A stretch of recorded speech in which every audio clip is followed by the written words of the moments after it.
Let's continue with our design of our application by going and designing the GUI in our form. That's the graphical user interface.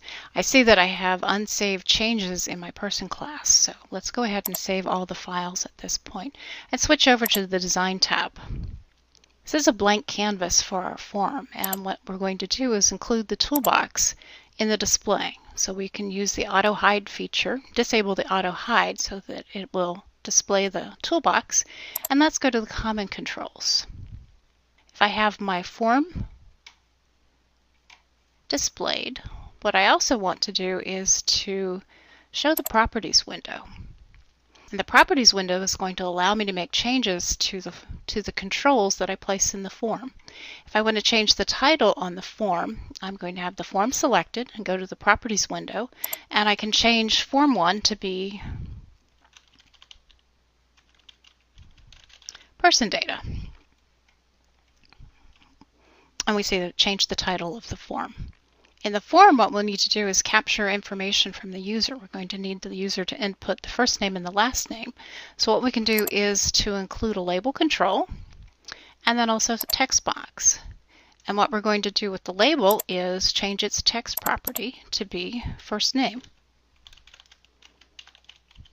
I like to put a colon after the caption just to let the user know that that's where they're supposed to type information. And then we have a text box. We don't need to change its text property, but if we want to access this control in our code, we need to make it text box for first name. So it identifies what the type of object is, and it's going to be where we store the first name. And what we can do is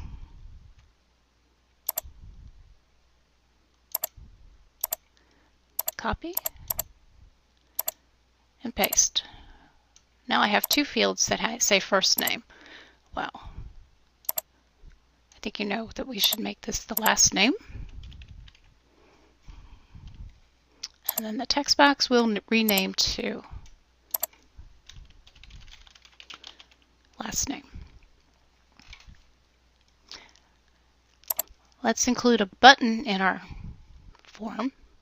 Maybe we should center that.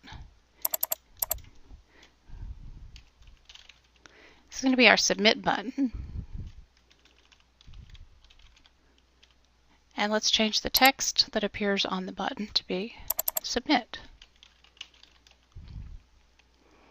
What I'm going to do is capture the information for the first name and the last name, and I want to display that information back to the user. So let's make another label control. And before I change its text, let's make this a label for the message. And that's going to be where we're going to display the information. I want to change the auto size property from true to false. So I can double click, and that's going to allow me to resize the label control. Probably doesn't need to be that large, but we can resize it. And just to make it easier to find on the form, what we can do is change the border style to fix 3D. Now when we erase label 3 from the text area, we know where it appears on the form. So this is going to be the design for our graphical user interface. Now you try it.